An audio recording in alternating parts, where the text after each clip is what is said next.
10 கட்டளைகள். வாழ்க்கையை மாற்றும் பைபிள் கதை.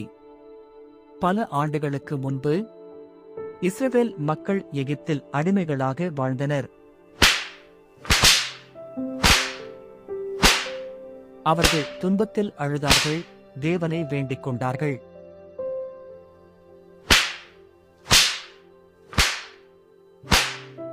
தேவன் அவர்களுடைய குரலை கேட்டார் மற்றும் மோசேவைக் கொண்டு அவர்களை விடுதலை செய்தார்.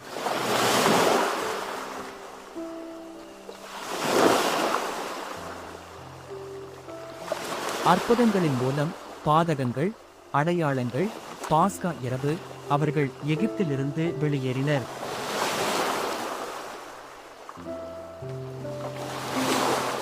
சிவப்பு கடல் சுவர் போல நின்றது. மக்கள் நடந்து கடந்து சென்றனர்.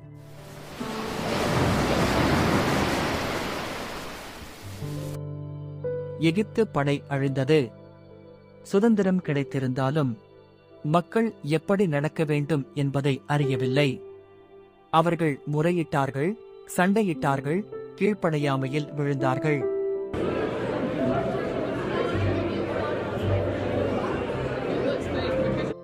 தேவன் அவர்களை சீனாய் மலையிற்கு கொண்டு வந்தார்.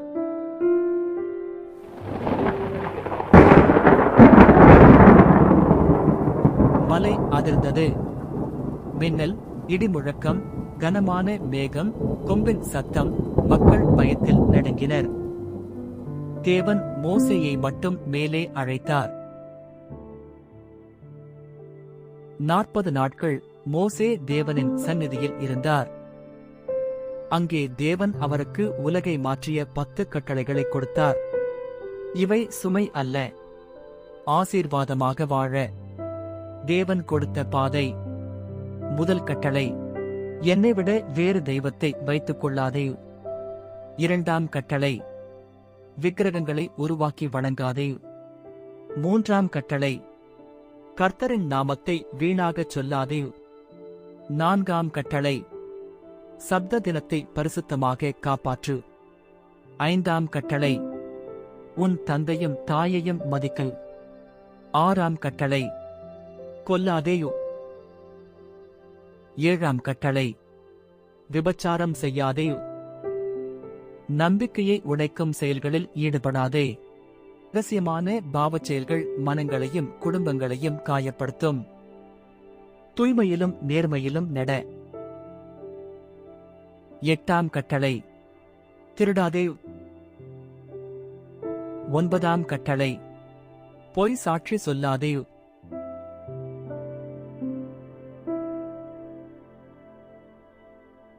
பத்தாம் கட்டளை, பிறருடையதை ஆசைப்படாதே. மோசே கீழே இறங்கிய போது தேவனுடைய மகிமையால் அவரது முகம் பிரகாசித்தது. ஆனால் மக்கள் தங்கக் கன்றுக்குட்டியை வணங்கிக் கொண்டிருந்தனர். மோசே துக்கத்திலும் கோபத்திலும் பலகைகளை உடைத்தார். ஆனால் கருணையுள்ள தேவன் மோசேயை மீண்டும் அழைத்தார் மற்றும் கட்டளைகளை மறுபடியும் எழுதித் தந்தார். அவை மக்கள் ஆசீர்வாதத்திலும் சமாதானத்திலும் நடக்கும்படி கொடுக்கப்பட்டவை. அந்த நாளிலிருந்து 10 கட்டளைகள் இஸ்ரவேல் மக்களின் வாழ்க்கையின் அடிப்படையாக ஆனது. இன்று கூட அவை நம்மை தேவனையும் ஒருவரையொருவர் நேசிக்க கற்றுக் கொடுக்கின்றன. 10 கட்டளைகள் தேவனுடைய அன்பையும் பரிசுத்தத்தையும் நமக்கு வெளிப்படுத்துகின்றன. நாம் அவருடைய வழியில் நடந்தால் ஆசீர்வாதமும் அமைதியும் நம்மை தொடரும். இக்கதை உங்கள் வாழ்க்கையில் தேவனை மதித்து நடத்த ஊக்கமளிக்கட்டும்.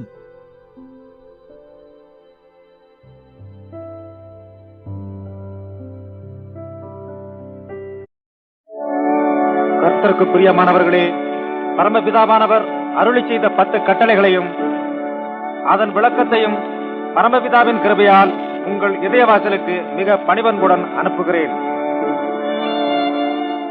உயர்வான பரமபிதா கிருபையாலே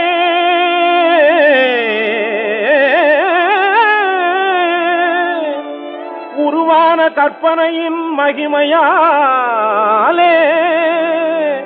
அறிவுடைய மனிதகுலம் இனிது வாழ அளந்து சொன்ன பொன்மொழிகள் கேட்கவாரி.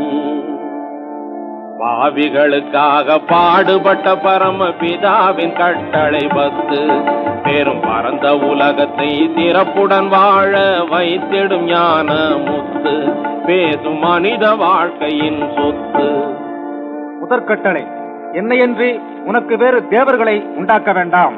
பல வழி செல்லும் மனிதரை ஒரு நிலைப்படுத்தவே நல் வழி சொன்னார். மனித இன வழி ஒன்றே, இறைவன் ஒன்றே என்றவர் மார்க்கம் சொன்னார் என்று மார்க்கம் சொன்னார். இரண்டாம் கட்டளை, மேலே வானத்திலேயும் கீழே பூமியிலேயும் பூமியின் கீழ் தண்ணீரிலேயும் உண்டாயிருக்கிற அவைகளுக்கொப்பான ஒரு சுரூபத்தையானாலும் யாதொரு விக்கிரகத்தையானாலும் நீ உனக்கு உண்டாக்க வேண்டாம். நீ அவைகளை நமஸ்கரிக்கவும் சேவிக்கவும் வேண்டாம். வெளுத்ததெல்லாம் பசும் பாலனை எண்ணும் பழக்கத்தில் மூழ்கி விடாதே. கையில் விளக்கிருந்தும் கிணற்றில் விழுந்தவன் கதை போல் ஆழ்ந்திட நீ துணியாதே என்று மார்க்கம் சொன்னார். மூன்றாம் கட்டளை, உன் தேவனாகிய கர்த்தருடைய நாமத்தை வீணிலே வழங்காதிருப்பாயாக. தேவனை வழிபடும் முறைகளை மறந்து அலைந்தவர் உலகத்தில் பலருண்டு. இது தெரிந்து நடக்காமல் தேவன் நாமத்தை ஜெபிப்பதினால் என்ன பலனுண்டு? சிந்தனை செய்திடு இன்று, இதுவே மனிதனின் தொண்டு என்று மார்க்கம் சொன்னார். நான்காம் கட்டளை, ஓய்வு நாளை பரிசுத்தமாய் ஆதரிக்க நினைப்பாயாக.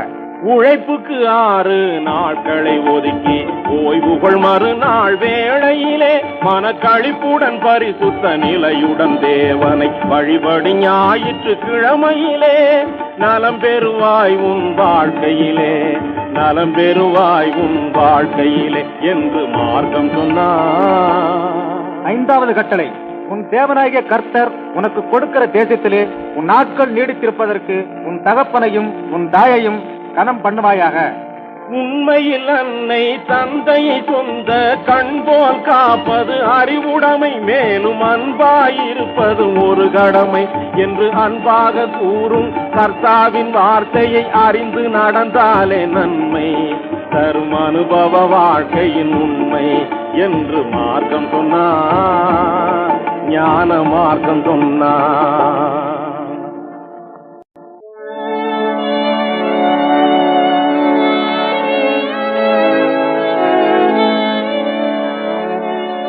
ஆறாவது கட்டளை, கொலை செய்யாதிருப்பாயாக. ஆறறிவு உள்ளவர்க்கு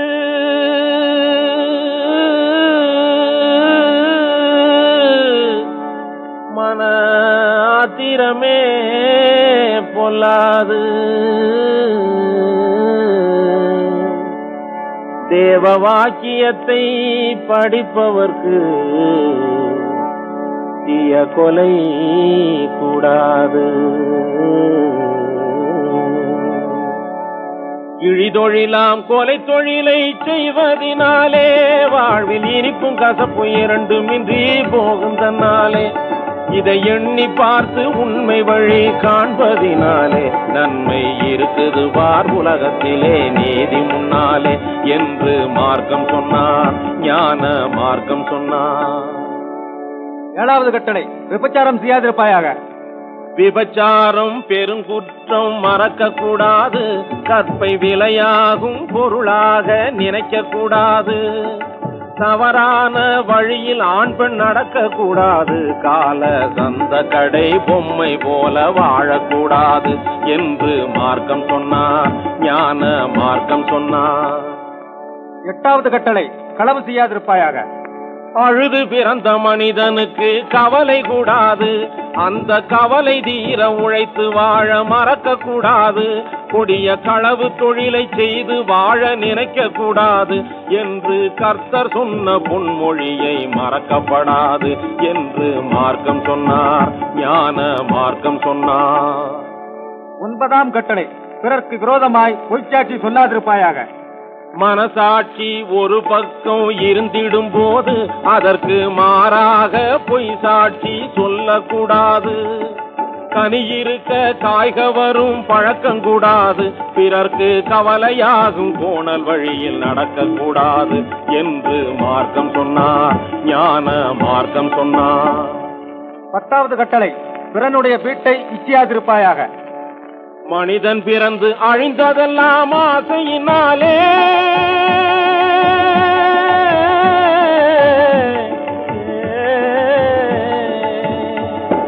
மனிதன் பிறந்து அழிந்ததெல்லாம் ஆசையினாலே, மண்ணாசையினாலே, பெண்ணாசையினாலே, பொன்னாசையினாலே. பேசும் மனிதன் வாழ நீதி கூறும் 10 கட்டளை, இது மாசிலாத பரமபிதா கூறும் கட்டளை. இதுவே 10 கட்டளை, இதுவே 10 கட்டளை.